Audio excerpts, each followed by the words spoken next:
राष्ट्रीय युवा दिवस के अवसर पर हम एक ऐसी युवा सोशल एक्टिविस्ट से मिलेंगे। उनकी जिंदगी एक संघर्ष रही है। पहले उन्होंने अपनी मेहनत और जिद से अपनी जिंदगी को संवारा और अब दूसरों की जिंदगी संवारने निकली है। इन्होंने हाल ही में 2016 में अनुभूति ट्रस्ट खोला, जिसके द्वारा वो कई ऐसे नोमैडिक ट्राइब उनकी मदद करती है, उनके बीच जागरूकता फैलाने की कोशिश करती है। आज हम दीपा पवार की जिंदगी से जुड़ी हुई अनुभव और उनके काम के बारे में जानेंगे।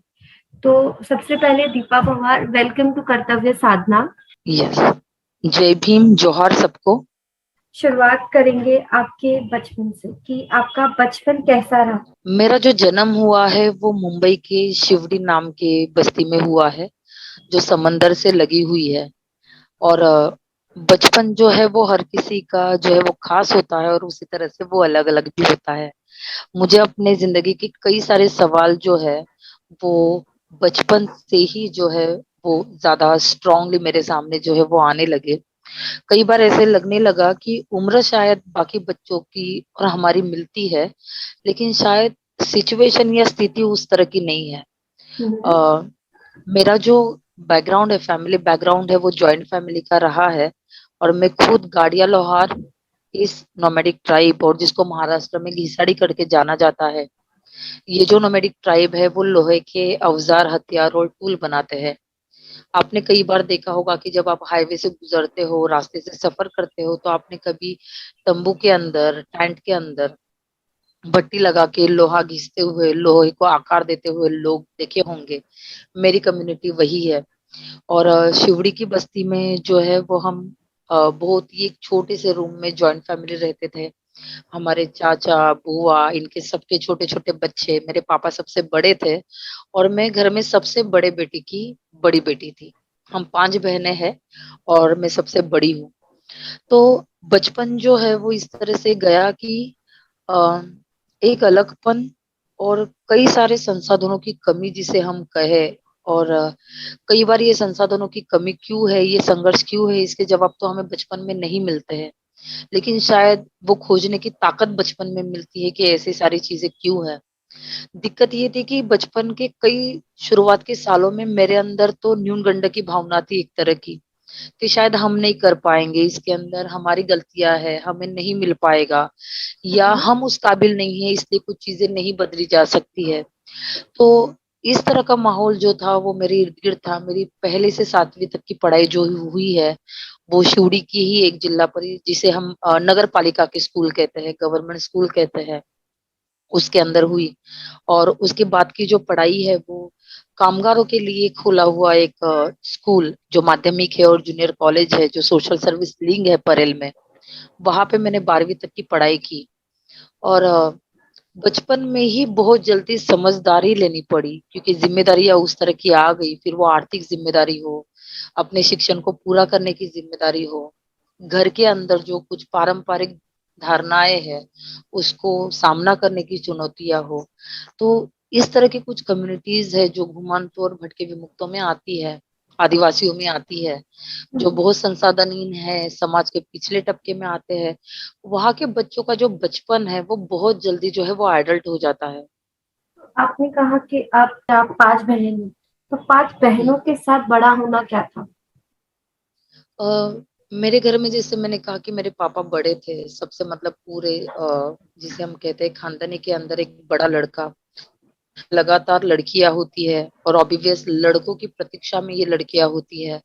जहाँ पे मैं बड़ी बेटी हूँ, तो मैंने कई बार सामने से ये देखा है कि घर के अंदर प्यार है, लोग एक दूसरे की केयर करते हैं, सारी चीजें हैं, लेकिन जो सामाजिक ढांचे है, मैं कलर से डार्क हूँ, मैं सबसे बड़ी हूँ, तो कई बार घर के या इनडायरेक्टली कभी कभी बाहर के लोग, मेरे कम्युनिटी के लोग भी जिम्मेदार ठहराते थे कि ये सारी लड़कियों के जन्म के पीछे शायद मेरा पायगुन है, मेरा अपशकुन है, तब जाके ये सब चीजें जो है वो हुई है। मेरे मम्मी को हमेशा मैंने बहुत ही एक तरह की डोमिनेंट, एक आइसोलेशन की लाइफ जो है वो बिताते हुए देखा है, समाज को उत्तर देते हुए देखा है, जबकि वो इतनी टैलेंटेड, इतनी ब्यूटी, इतनी कर्तृत्ववान होते हुए भी समाज के अंदर सो कॉल्ड महिला करके उसको प्रूफ करने के बर्डन में मैंने देखा है। जो चीजें बायोलॉजिकल है, जो चीजें नेचुरल है, जिन चीजों में हम जिम्मेदारी नहीं है, उसका अपराधीपन और उसका गिल्ट जो है वो सोसाइटी बार बार आपको पूछती है। बड़ा होना उतना आसान सोसाइटी के पिरामिड आपके लिए नहीं रखते हैं, वो व्यवस्था आपके लिए नहीं रखती है जो आपको आसानी से एक आरोग्यपूर्ण तरीके से, जिसे मैं कहूँ कि mentally healthy, emotionally, morally healthy life जीने के लिए आपको सहूलियत दे, उस तरह के संसाधन आपको दे। वो आपको हमेशा एक तरह की नाकामयाबी की, कमी की, नाकारेपन की भावना परोसती रहती है। कुल मिला के जो एक ट्राइब है वो हम्म। मेट्रियार्कल रही है नेचर में। तो ऐसे बिल्कुल। क्या चीजें हैं जो इन्फ्लुएंस कर गई उसको पेट्रियार्कल होने में?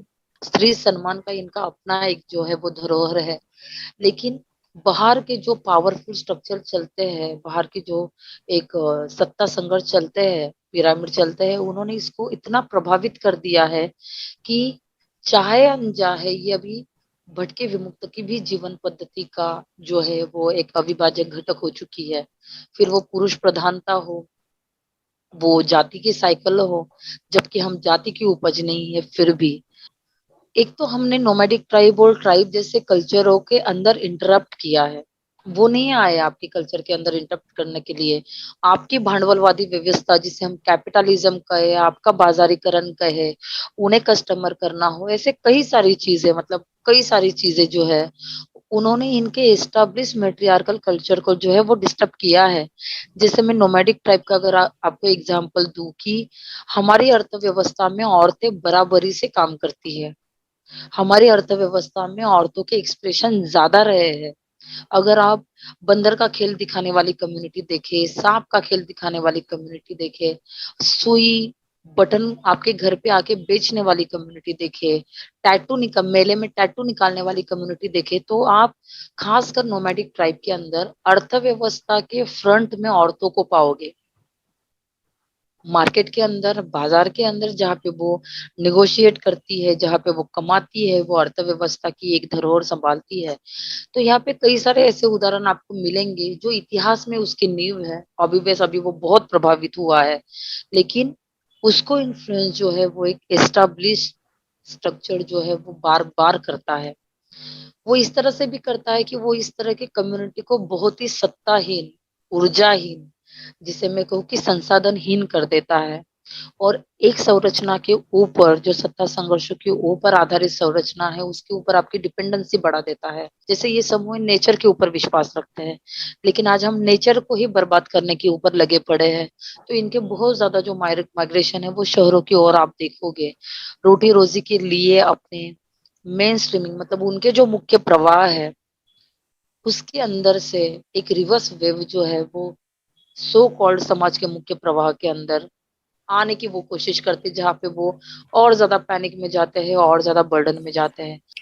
एक है कि पेट्रियार्की सोसाइटी है, ठीक है, लेकिन जो एंटी ट्राइब्स की जो एंटी है उनकी जो पॉवर्टी रिलेटेड चीजें हैं, जो उनका अभी भी जो जैसे वो रहते आए हैं वैसे ही रहते हैं या फिर ज्यादा डिग्रेडेशन हुआ है, तो ये दो अलग चीजें हैं। तो आप कैसे देखते हो इनकी तरफ?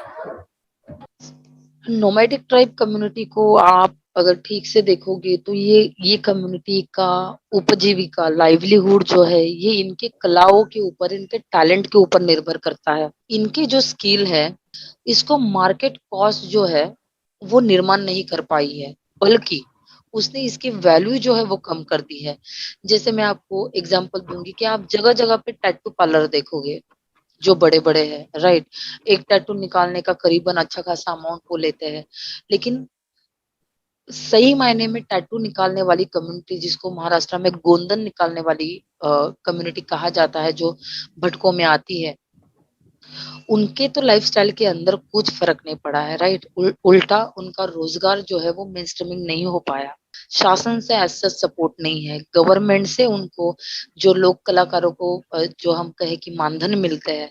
नोमैडिक ट्राइब के अंदर कई सारे कलाकार जो है, जो वो लोक कलाकार है, वो खुद गाने लिखते हैं, वो खुद धुन बनाते हैं, वो खुद परफॉर्म करते हैं, जो वो उनकी खुद की बनाई हुई चीजें हैं।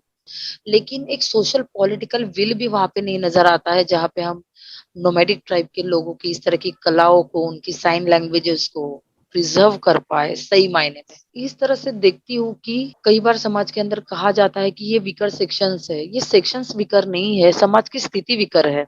तो मैं इसी तरह से देखती हूँ कि नोमैडिक ट्राइब जैसी कम्युनिटी का जो एक अधोगति हो रहा है, उसके लिए सोशल पॉलिटिकल विल जो है उसको बहुत ज्यादा अपनी रफ्तार बढ़ानी पड़ेगी। वो बहुत संत है, शांत है। ये जो आप जिस विल की बात कर रहे हो, वो जो उस समाज में रहने वाले लोग हैं, क्या उनके तरफ से दिखती है? यानी कि फॉर एग्जाम्पल कि अभी टैटू स्टूडियोज हैं, उन्होंने वो इतने क्यों चलते हैं, और ये जो पारंपरिक प्रिमिटिव जो आर्ट है वो क्यों नहीं चल रहा है? क्योंकि हम जब एक टैटू स्टूडियो में जाते हैं तो वहां हम देखते हैं कि बहुत सारी चीजें बदली है, मटेरियल जो यूज होता है या फिर जो क्वालिटी है, बहुत सारी चीजों में मतलब अपडेशन आया है। तो ये विल पावर, ये अपडेशन, इसको अडॉप्ट करना, इसको अडेप्ट होना, ये मतलब आपको दिखता है क्या? स्नेहल, कैसे है कि कोई चीज अडेप्ट करने के लिए सबसे पहले आपके पास रिसोर्सेस होने चाहिए। हम्म। आप आपके पास वो नॉलेज होना चाहिए, राइट। हम्म। आपके फंडामेंटल जिंदगी के सवाल क्या है उसके ऊपर भी वो बहुत ज्यादा डिपेंड है ना। हम्म। नोमैडिक ट्राइब जो है, इनका एक क्रिमिनलाइजेशन का हिस्ट्री रहा है। अगर आप हम्म। ठीक से उसे देखें तो हम्म। अंग्रेजों के और राजा रजवाड़ों के जमानों से, और खासकर अंग्रेज के जमाने से जो करेक्ट। है, इनका फोर्सफुली माइग्रेशन हुआ है, हम्म।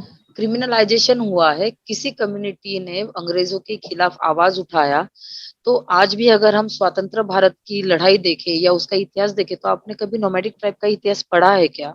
हम्म। लेकिन उमाजी नाइक हो या नोमैडिक ट्राइब के कई सारे ऐसे, मतलब उमाजी नाइक को तो शायद बचाते बचाते वो बच गए कि उनका नाम हम तक आ गया।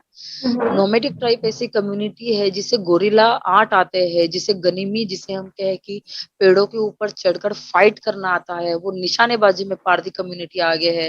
रामोशी कम्युनिटी जो है वो इतनी तगड़ी है।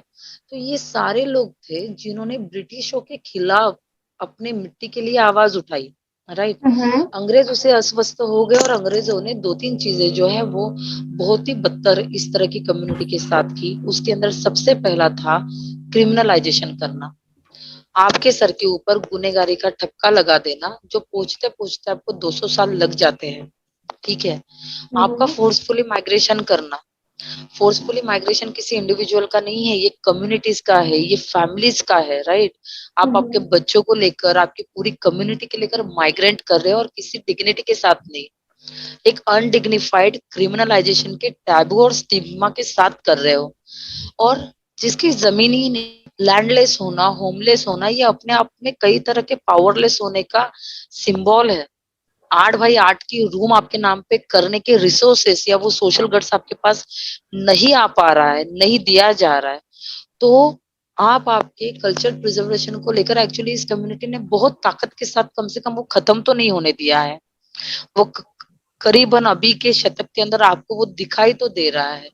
तो इनके जो फंडामेंटल, जिसे मैं कहूँ कि पानी के, सैनिटेशन के, एजुकेशन के, हेल्थ के, सोशल सिक्योरिटी के, पार्टिसिपेशन के, लीडरशिप के, ऐसे कई सारे जो कॉन्स्टिट्यूशनल सवाल है, ह्यूमन राइट के सवाल है, वही मतलब जस्टिफाई नहीं हम कर पाए, जिसे हम कहे कि हम उसे एक कतार में नहीं ला पाए हैं।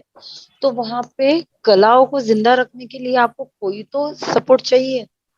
लेकिन फिर भी इस तरह की बहुत ही मैं कहूंगी कि संघर्ष के जीवन के साथ भी इन्होंने बहुत बरकरार अपनी कोशिश की है। आज हमारे कम्युनिटी के कई सारे यूथ है जो ये कला को आगे नहीं लेके जाना चाहते हैं। और हम्म। दूसरी तरफ आप देखोगे तो वेपन्स बनाने वाला अमेरिका है, वो तो महासत्ता बन जाता है। तो वेपन्स मतलब घर के खिले से लेकर फार्मिंग इंडस्ट्री तक के हथियार, औजार, टूल, लोहार बनाते थे, बनाते हैं, खुद इन्वेस्टिगेशन करके, खुद रिसर्च करके। हाँ, वो करेक्ट। कलाओं को अबाधित रखने का अगर एक सपोर्ट, अगर एक डिग्निफाइड सपोर्ट, जिसे मैं कहूँ कंटिन्यूस सपोर्ट, एक सस्टेनेबल सपोर्ट अगर तैयार हो, कॉन्स्टिट्यूशनल सपोर्ट अगर तैयार हो, तो फिर वो चीजें हो सकती के है। बारे में पढ़ रही थी कि आप 14 साल से काम कर रही, तो वो क्या काम था और वो कैसे आप अपने आप को ढालती गई उस कामों में? खास करके इस कम्युनिटी में होता ही ऐसे है कि घर के बच्चे जो है वो इस तरह के व्यवसाय के अंदर, ऑक्यूपेशन के अंदर हाथ बटाने लग जाते हैं। तो हम्म, करीबन 12वीं तक तो मेरे एक हाथ में किताब हो और दूसरे हाथ में जो है वो भट्टी का डंडा जो होता है, जिसको आप ऊपर नीचे करोगे तो भट्टी के अंदर आग जलने लगती है, वही होता था। मैं स्कूल जाती थी तो कई बार ऐसे होता था कि मेरे स्कूल के कपड़ों के ऊपर भट्टी की राख होती थी, वो झाड़ के मुझे जाना पड़ता था।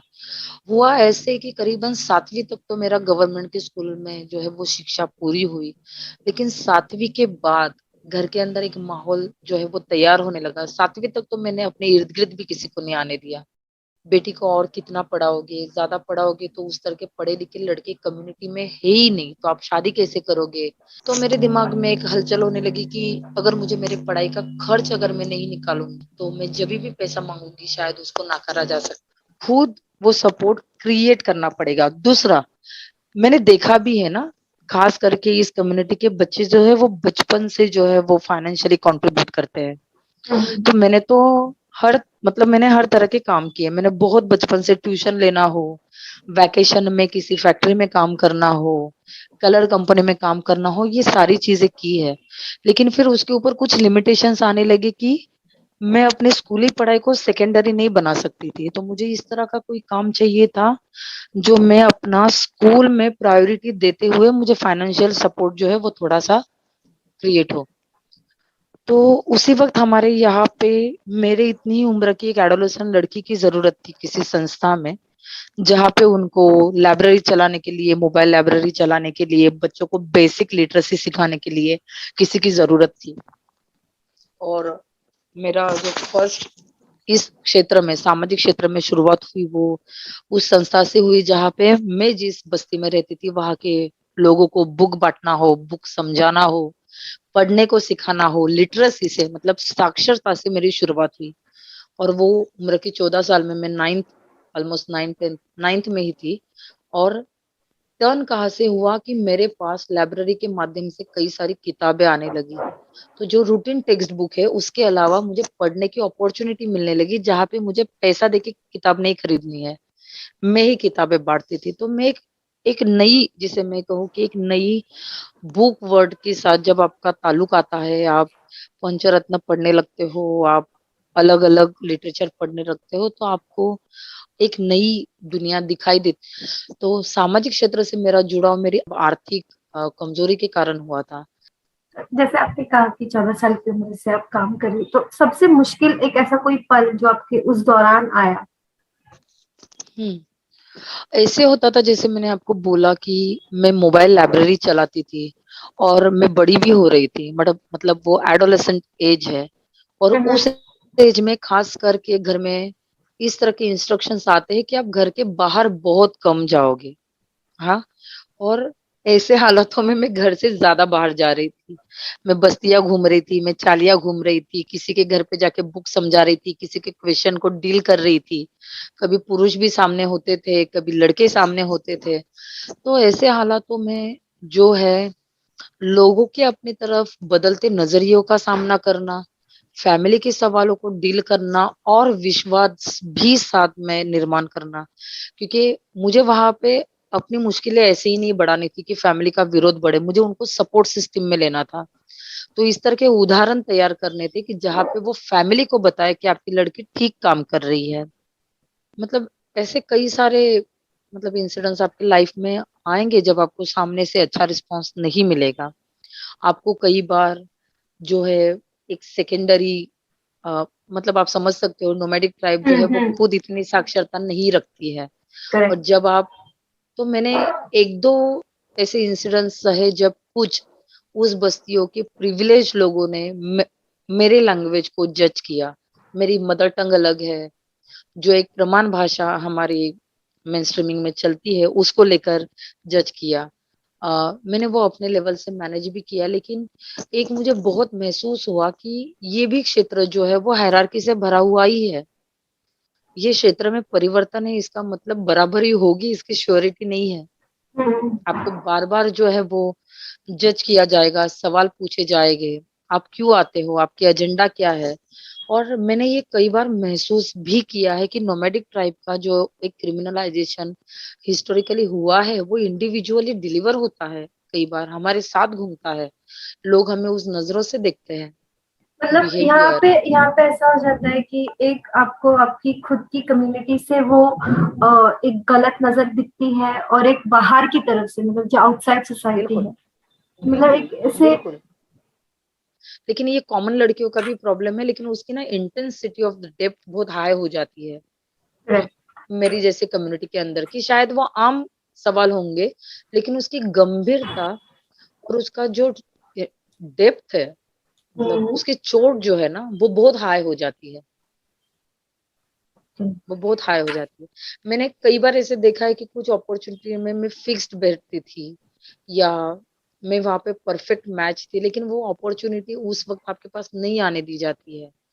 जिस सामाजिक क्षेत्र में आप जुड़े हुए हो, जरूरी नहीं है कि वो भी कॉन्स्टिट्यूशनल सोच से आगे बढ़े। मतलब हायरार्की इतनी इन बिल्ड हुई है, मतलब वो इतनी ज्यादा उसका कॉन्क्रीटीकरण हुआ है ना, सीमेंटीकरण हुआ है, कि वो आपको हर इंस्टीट्यूशन के अंदर नजर आएगी। आप बहुत सारी संस्थाओं से जुड़ी, उनके साथ अलग अलग तरीके से काम किया, तो उस काम के बारे में बताएं थोड़ा विस्तार से।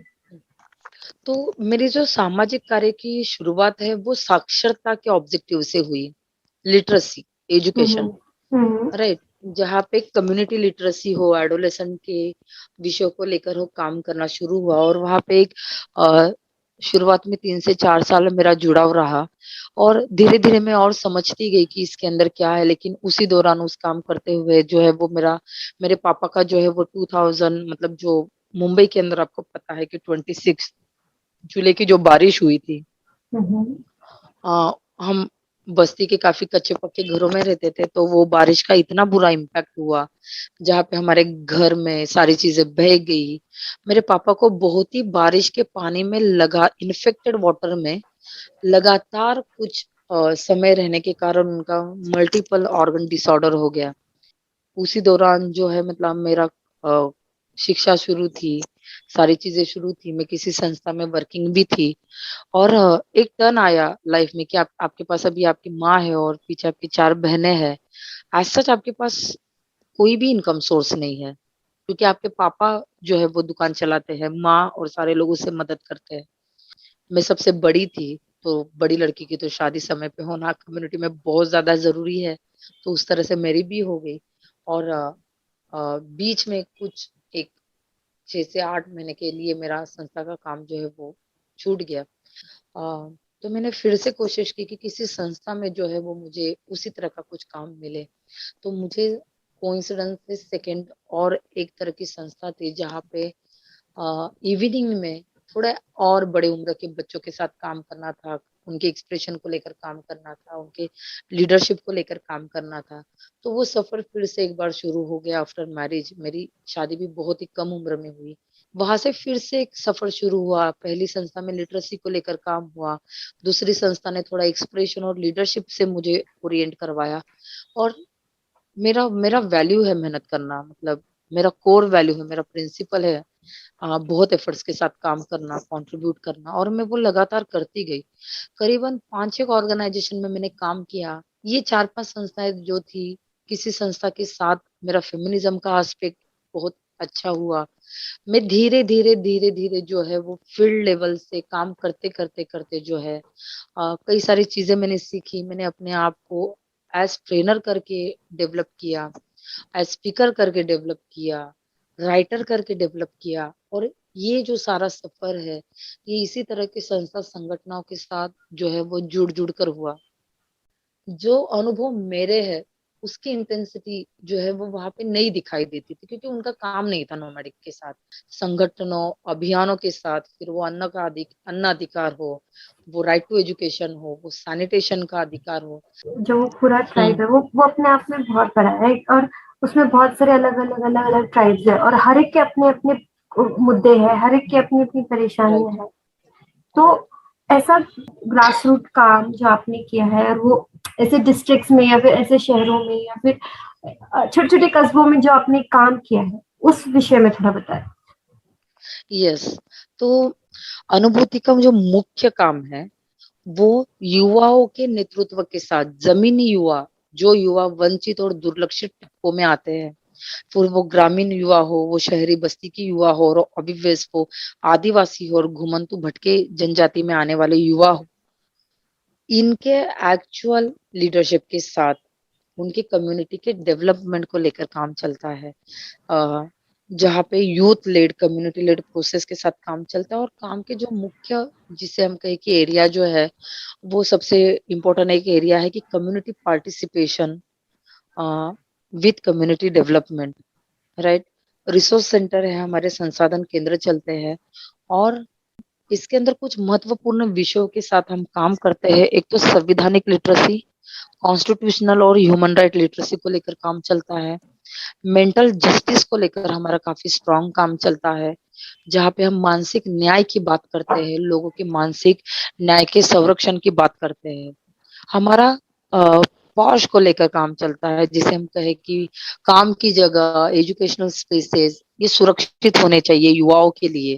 कम्युनिटी रेजिलियंस, आपातकाल को, डिजास्टर को जो है वो कम्युनिटी के, जेंडर के, सोशल जस्टिस के एंगल से देखना, और फिर उसके लिए कम्युनिटी को ही रेजिलियंस बनाना।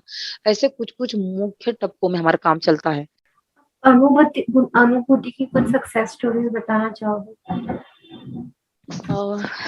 हाल ही में एक सक्सेस स्टोरी जो है वो मैं बताना चाहूंगी, शायद आपने पढ़ी भी होगी, कि अनुभूति के साथ जुड़े हुए जो ये काफी मार्जिनलाइजेशन से आते हुए जो युवा है, उनका अपना एक कल्चरल परफॉर्मिंग ग्रुप जो है वो एक्टिव है, जिसके ऊपर हम 3-4 साल काम किया, लेकिन आज वो अपनी अपनी ताकत से परफॉर्म करने लगा है।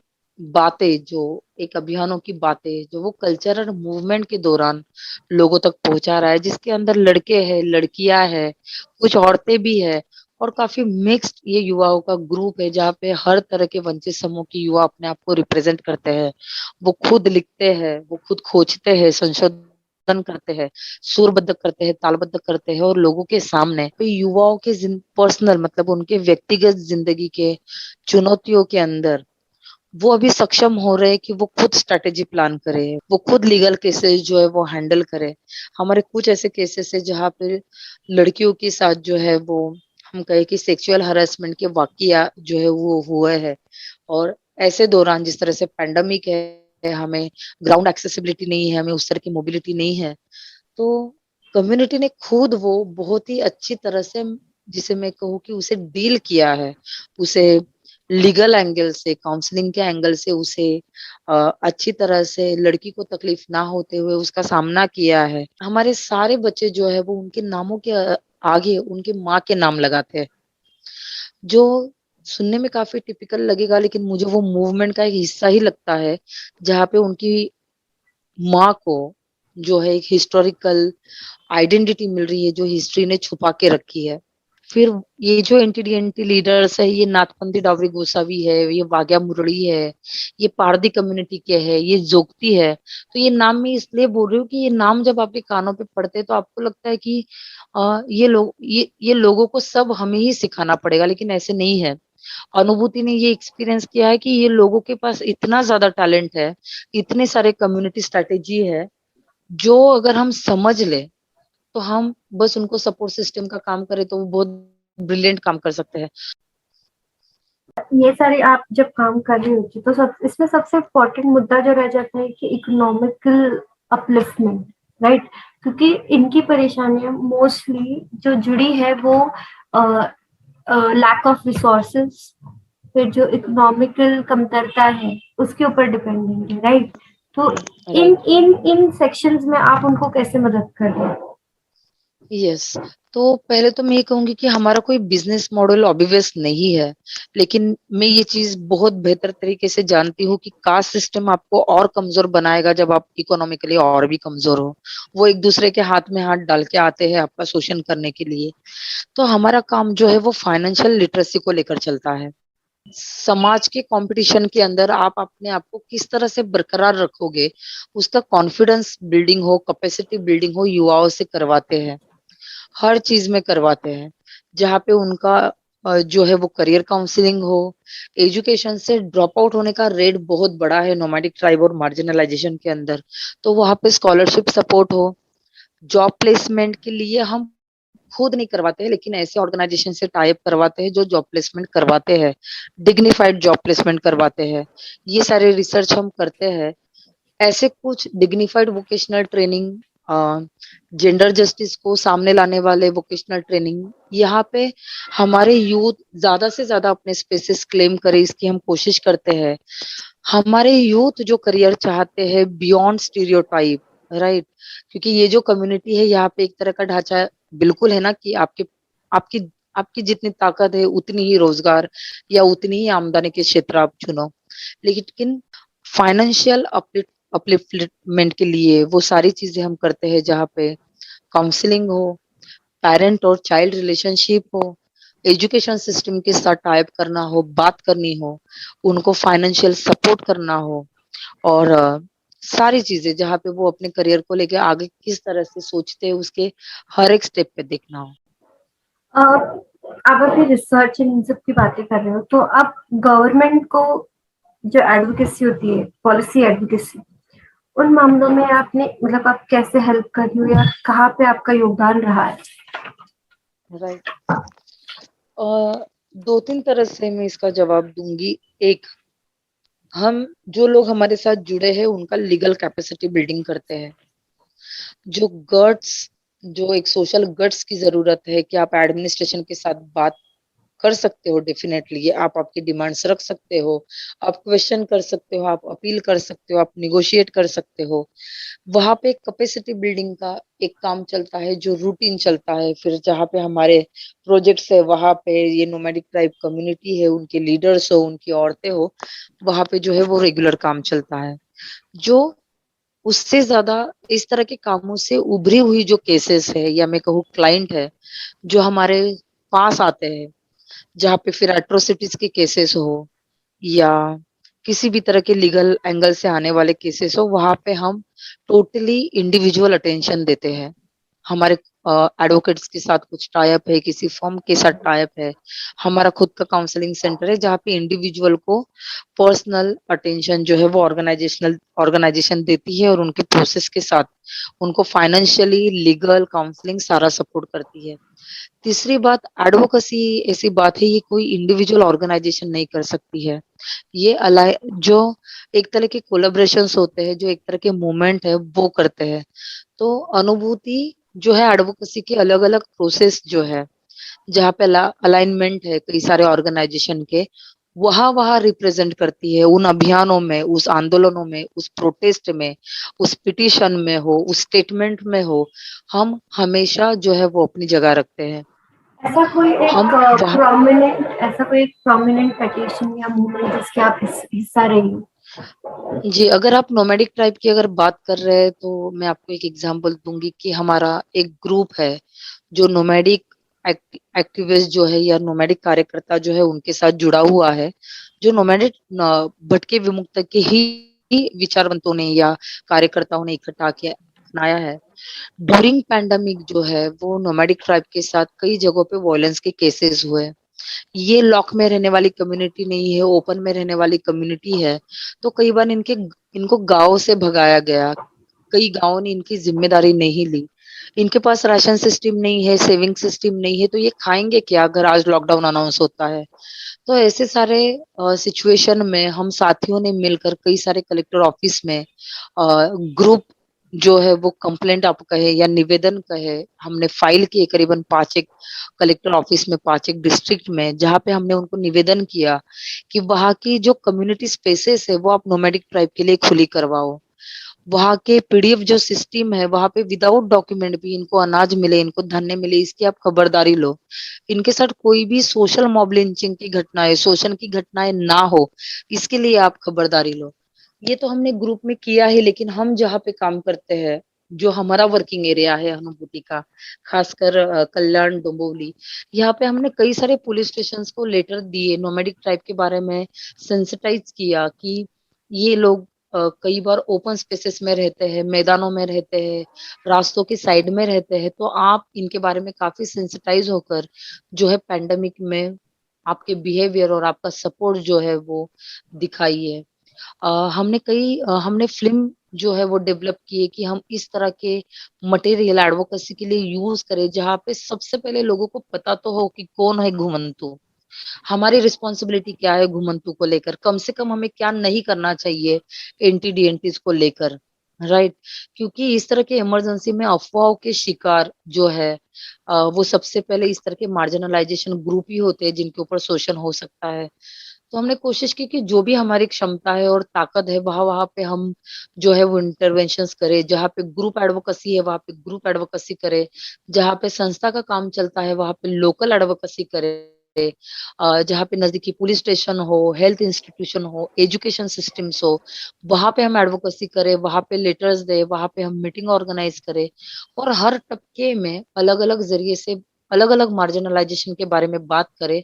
और खासकर नोमैडिक ट्राइब के बारे में अगर बात चली है तो इस मार्जिनलाइजेशन के बारे में और खुलकर बात करें कि क्या हो सकता है, आपको क्या करना पड़ेगा, ये हमारा निवेदन है या ये हमारा कंप्लेंट है, ये इसके ऊपर आप थोड़ा सा ज्यादा ध्यान दीजिए। तो जिस तरह से भी हो, फिर वो इंडिविजुअल अटेंशन हो, वो लोकल गवर्नेंस के साथ जो है अपनी ताकत के साथ ये करना हो, वो स्टेट या नेशनल प्लेटफॉर्म पे जो ऑलरेडी एस्टेब्लिश अलाइनमेंट है या कोलेब्रेशन है, मूवमेंट है, उनके अंदर अपनी आवाज जोड़ना हो, सोशल मीडिया का यूज करना हो, हर तरह से जो है वो कोशिश करने की जो है वो हम लगातार प्रयास कर रहे हैं। बिल्कुल सही। तो लाइक कोविड के दौरान आपने जो सेंसिटाइजेशन है, जो अवेयरनेस है about the society, about your own community to the outside society, यहाँ पे आपने ज्यादा फोकस किया? दोनों ओके। दोनों तरीके से, दोनों तरीके से, क्योंकि आउटसाइड की सोसाइटी को तो अवेयर करना ही होगा, लेकिन इनसाइड की कम्युनिटी को तो और रिस्पॉन्सिबल और सेंसिटिव बनाना होगा। मतलब हमने करीबन महाराष्ट्र के 15 डिस्ट्रिक्ट में रिलीफ वर्क किया, ऑनलाइन काउंसलिंग की है, अलग अलग जगह पे एडवोकेसी हो, ये सारी चीजें की। और रिसेंटली आपको मार्था फेरल अवार्ड मिला, राइट? लाइक वो अवार्ड क्या है और वो क्यों मिला है आपको, तो थोड़ा सा उस पर रोशनी डालिए। यस, इन ब्रीफ में बताऊंगी। मार्था फेरल जो है वो फेमिनिस्ट थे, नारीवादी विचारों का सम्मान करने वाले साथी थे। और अफगानिस्तान में तालिबानी अटैक के अंदर जो है उनका देहांत हो गया। और दिल्ली बेस्ड ऑर्गेनाइजेशन है जो उनकी याद में कई सारे सामाजिक परिवर्तन के काम करती है। और तो मार्था फेरल जो है वो हर साल नॉमिनेशंस मंगाते हैं भारत के अलग अलग कोने से, जहाँ पे जेंडर जस्टिस को स्ट्रेटनिंग करने का काम जो इंडिविजुअल और जो ऑर्गेनाइजेशंस करते हैं, काफी पारदर्शक ढांचा है, जहाँ पे वो आके ऑर्गेनाइजेशन विजिट करते हैं, आपके काम को सवाल पूछते हैं, आपका काम समझते हैं, आपका काम किस तरह से जेंडर जस्टिस को स्ट्रेटनिंग कर रहा है, फेमिनिस्ट मूवमेंट के बारे में एक तरह की कटिबद्धता और कमिटमेंट कर रहा है, ये अलग अलग तरीके से वो समझते हैं। और मेरा जो अवार्ड मिला है वो मुझे इंडिविजुअल कैटेगरी में मिला है, मार्था फेरल के 5th अवार्ड वर्जन में। एक विनर और एक स्पेशल जूरी विनर जो है वो अनाउंस करते हैं।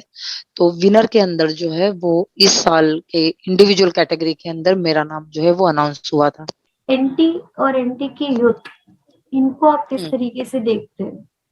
तो मुझे लगता है कि अभी अगर मैं इनको नहीं देखूंगी तो मैं या मेरे जैसे जो साथी है जो नोमैडिक ट्राइब, डिनोटिफाइड ट्राइब से उभरे हैं, कई सारे मेरे साथी है जो एक्टिविस्ट और बहुत ही ब्रिलियंट काम करते हैं, और हमें ये बहुत अच्छी तरह से पता है कि अगर हम इनको आज नहीं देखेंगे तो इनका हिस्टोरिकली कोलैप्सेशन हो जाएगा।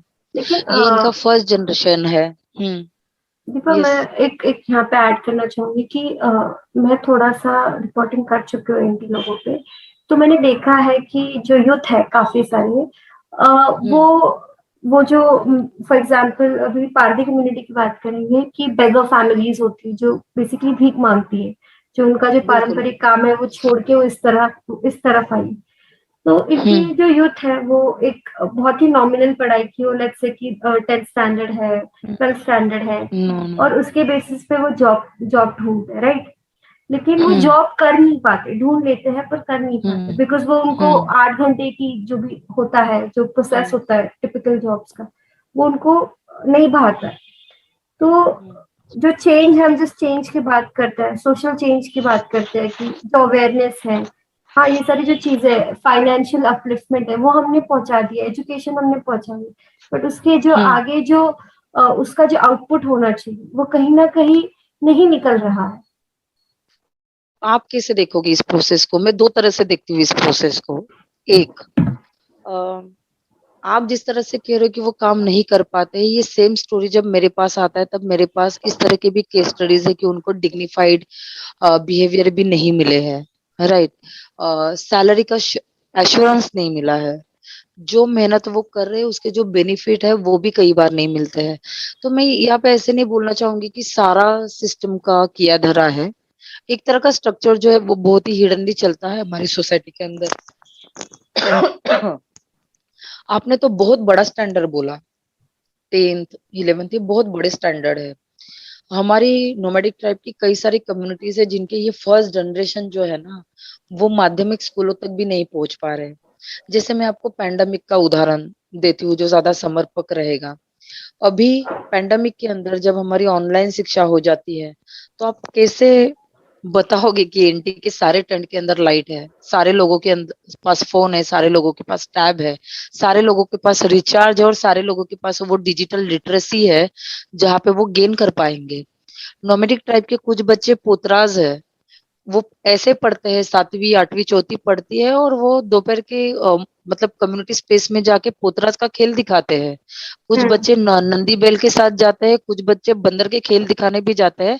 वो सेटल भी हो रहे हैं, लेकिन सेटल होने का मतलब ये बिल्कुल भी नहीं है कि वो बहुत संसाधन पूर्ण या रिसोर्सफुल हो रहे हैं, राइट। करेक्ट। उनका ऑक्यूपेशनल माइग्रेशन हो रहा है, वो हम्म। एक व्यवसाय से दूसरे व्यवसाय में माइग्रेंट हो रहे हैं, राइट।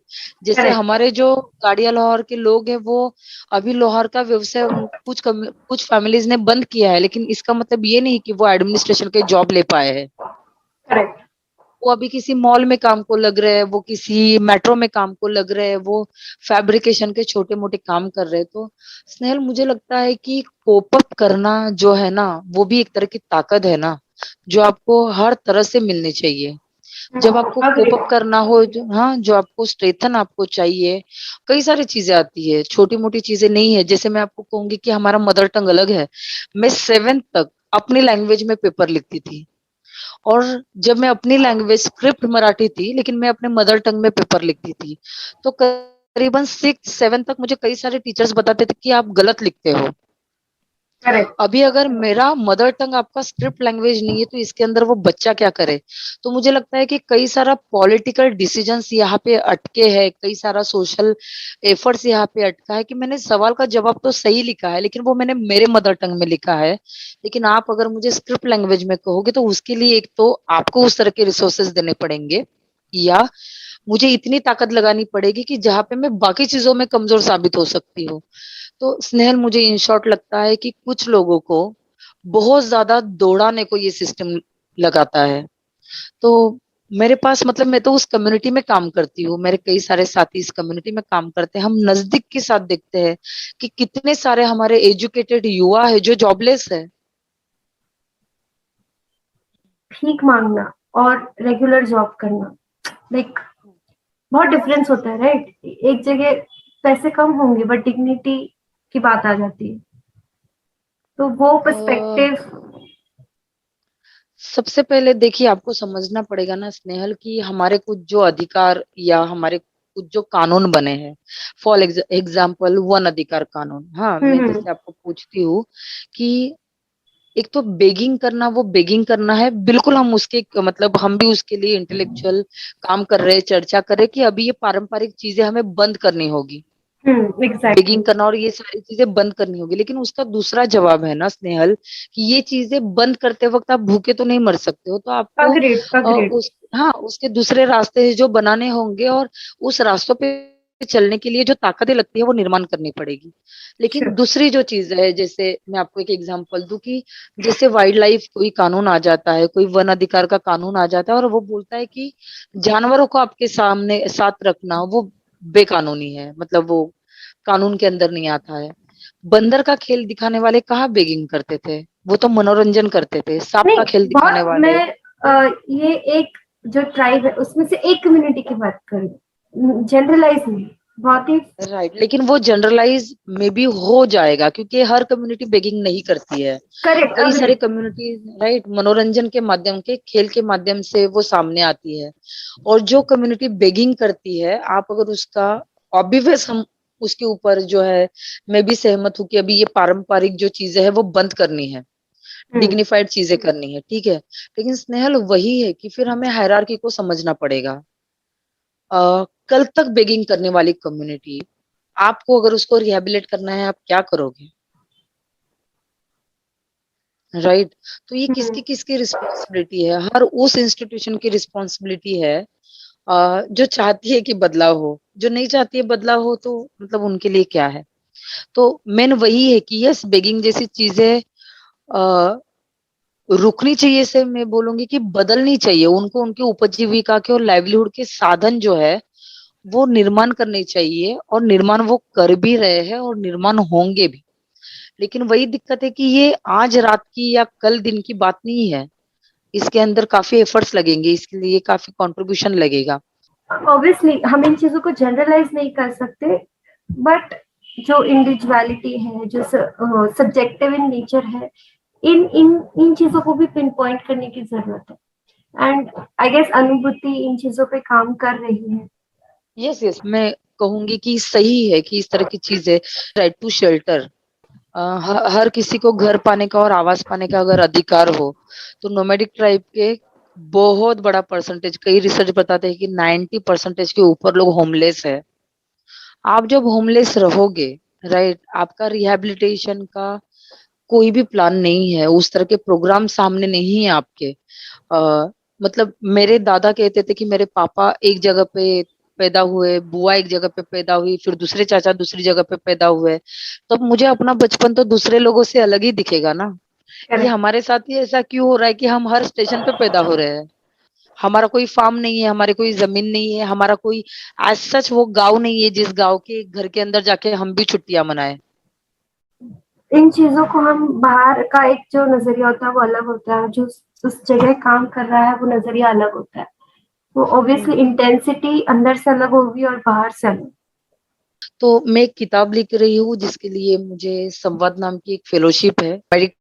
ट्राइब और ट्राइब है जो अपनी अपनी कलाओं को प्रिजर्व अलग अलग मेथड से करने की कोशिश कर रहे हैं। तो मैं ऐसे विषय पे किताब लिख रही हूँ जहाँ पे गाड़िया लोहार, मतलब घिसाड़ी, इस कम्युनिटी के अंदर आयन वेपन और टूल और ये सारी कलाओं को जिंदा रखने के अंदर इस कम्युनिटी की औरतों का क्या कंट्रीब्यूशन था। हम्म। क्या संघर्ष रहे हैं, उनका स्ट्रैटेजी क्या रहा है, उनकी नीतियां क्या रही है, उनके आइडियाज क्या रही है, उनकी चुनौतियां क्या रही है, हम्म। और उनके रिकमेंडेशंस भी क्या है, उनके अनुभव क्या है।